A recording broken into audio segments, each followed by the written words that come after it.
pembelajaran, marilah kita bersama-sama berdoa terlebih dahulu. Silakan berdoa menurut kepercayaan masing-masing ya. Berdoa mulai. Berdoa selesai. Nah, sebelum kita mulai pembelajaran, Ibu ada sedikit pantun nih.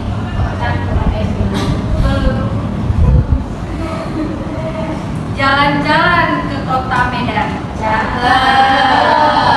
Melihat pemandangan indah di sana. Mari kita buka lembaran, menyelami kisah dan makna cerpen bersama. Asik. Oke, hari ini kita akan belajar tentang cerpen ya. Sebentar ya.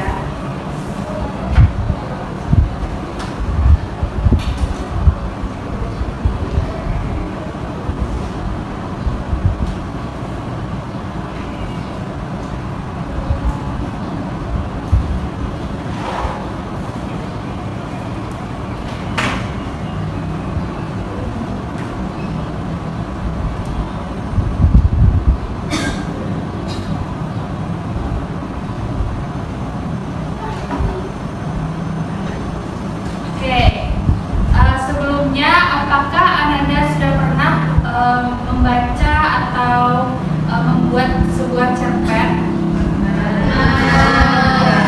Kalau gitu kita langsung saja ya. Apa sih itu cerpen? Nah, cerpen itu merupakan singkatan dari cerita pendek. Nah, cerita pendek itu adalah salah satu bentuk karya sastra yang berbentuk prosa fiksi. Nah, maksudnya di sini isi cerpen itu bukanlah kejadian nyata, melainkan hanya karangan atau imajinasi si penulis. Nah, selanjutnya ciri-ciri dari cerpen ada 3. Yang pertama, ceritanya fiktif. Nah, ceritanya fiktif ini maksudnya ceritanya itu berdasarkan imajinasi penulis saja, tidaklah berdasarkan kenyataannya. Yang kedua, jumlah katanya sedikit. Nah, biasanya pada cerpen ini jumlah katanya itu tidak lebih dari 10.000 kata, dan cerpen ini juga bisa dibaca dalam sekali duduk. Misalnya Ananda sedang bosan atau sedang tidak ada kerjaan, Ananda bisa membaca cerpen ini, dan bahkan dalam sekali duduk mungkin bisa menyelesaikan cerpen 2 cerpen atau 3 cerpen. Selanjutnya, keterbatasan tokoh atau karakter. Nah, karena ceritanya itu sedikit, yang pastinya tokohnya juga sedikit. Biasanya ada 2 tokoh atau 3, karena cerpen ini hanya membahas satu masalah utama saja. Nah, selanjutnya struktur dari cerpen. Nah, ada 6 strukturnya. Yang pertama itu abstrak. Nah, abstrak ini opsional ya. Nah, abstrak ini merupakan bagian rangkuman dari keseluruhan isinya tadi yang akan dikembangkan menjadi rangkaian peristiwa nantinya. Yang kedua itu ada orientasi. Nah, pada orientasi inilah tokoh-tokoh dikenalkan, terus waktunya, kapan sih waktu cerita tersebut, apakah itu di waktu sore, malam, ataupun pagi.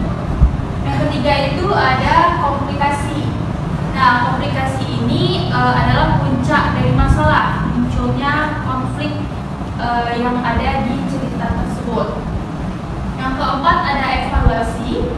Nah, pada bagian evaluasi ini, si tokoh ini mulai mencari-cari solusi dari masalah yang mereka hadapi. Yang kelima itu ada resolusi. Nah, resolusi ini si tokoh-tokoh itu sudah mendapatkan solusi dari masalah yang mereka hadapi tadi. Dan yang keenam itu ada koda. Nah, koda ini bagian terakhir dari ceritanya biasanya berisi tentang amanat atau pesan-pesan yang bisa dijadikan pelajaran oleh pembacanya. Nah, sepertinya anak-anak ibu ini sudah mulai bosan atau sudah mulai lesu ya. Kita peregangan terlebih dahulu sedikit ya. Untuk Ananda dipersilakan untuk berdiri terlebih dahulu. Nanti diikuti ya video di depan.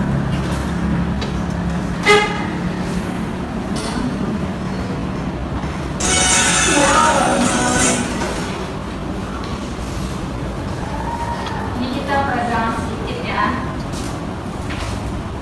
Bisa kan? Bisa, Bu.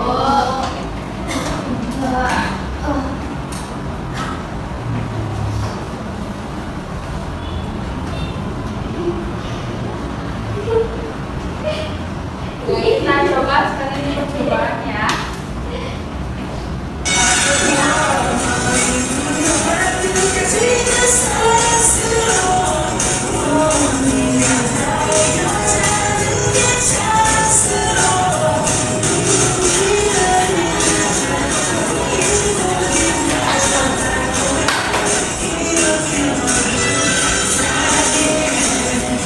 Kita ulang ya. Ya, Bu. Harus semangat nih ya. 1, 2, 3.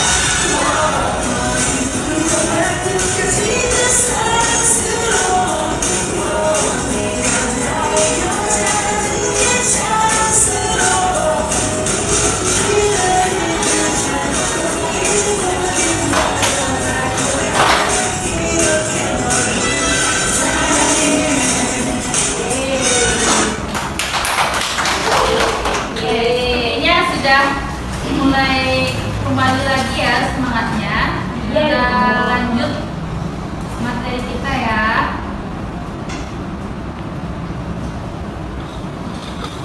Oke, selanjutnya itu tentang unsur-unsur dari cerpen. Nah, cerpen ini memiliki dua unsur. Yang pertama, unsur intrinsik, itu tuh berisi ada tema. Nah, tema itu ide pokok dari cerita itu. Biasanya ada temanya tentang persahabatan, keluarga, atau percintaan. Yang kedua itu ada tokoh. Nah, tokoh ini pelaku dari cerita. Dan yang ketiga itu ada watak tokoh. Nah, watak tokoh ini adalah sifat atau karakter dari watak tokoh-tokoh yang ada di dalam cerita tersebut. Yang keempat ada latar. Nah, latar ini ada latar suasana, latar tempat, latar waktu yang ada dalam cerita. Yang kelima ada alur. Nah, alur ini bagaimana sih jalannya cerita tersebut? Apakah alurnya maju ataupun mundur? Yang keenam itu sudut pandang. Nah, sudut pandang ini menggambarkan posisi penulis dalam cerita. Apakah penulis itu sebagai tokoh menjadi salah satu tokoh di dalam cerita atau hanya menceritakan tokoh-tokohnya saja. Yang ketujuh itu ada gaya bahasa. Nah, gaya bahasa ini bagaimana cara si penulis merangkai kata-kata untuk membuat cerpen itu lebih berwarna. Biasanya gaya bahasanya ada metafora, itu yang benda mati seolah-olah hidup, dan ada personifikasi, itu adalah majas yang perbandingan. Terus ada hiperbola, biasanya itu majas yang berlebih-lebihan. Yang terakhir itu ada amanat. Nah, amanat ini pesan yang ingin disampaikan penulis kepada pembaca, sehingga pembaca itu dapat yang terakhir itu unsur-unsur ekstrinsiknya. Yang pertama itu latar belakang masyarakat.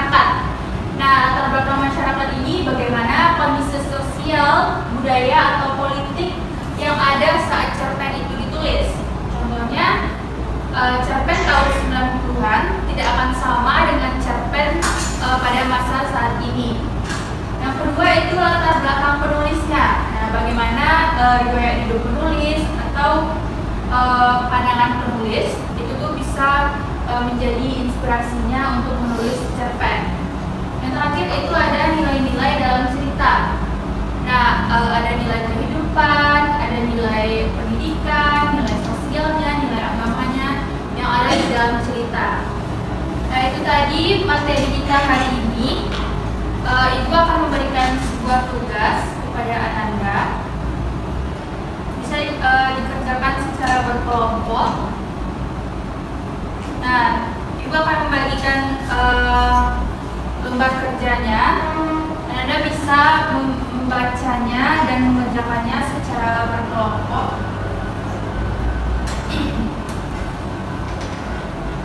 Nah, ini nanti yang akan Anda isi.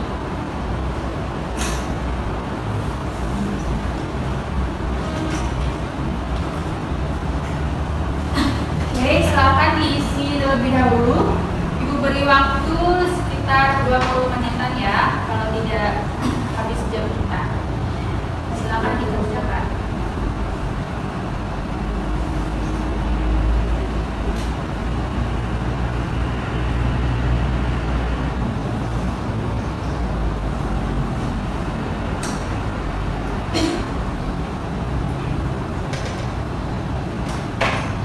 Oke, sepertinya jam pembelajaran kita hari ini sudah habis ya, dan bel juga sudah berbunyi, bel pergantian jam. Nah, tadi di awal Ibu sudah membukanya dengan pantun. Nah, tidak mungkin kan Ibu tidak menutupnya dengan pantun. Ibu ada pantun sekali lagi ya. Mencari ikan di pinggir telaga. Cakep. Membawa pulang sekeranjang udang. Cakep. Semoga ilmu membawa bahagia. Sampai jumpa lagi di pertemuan mendatang.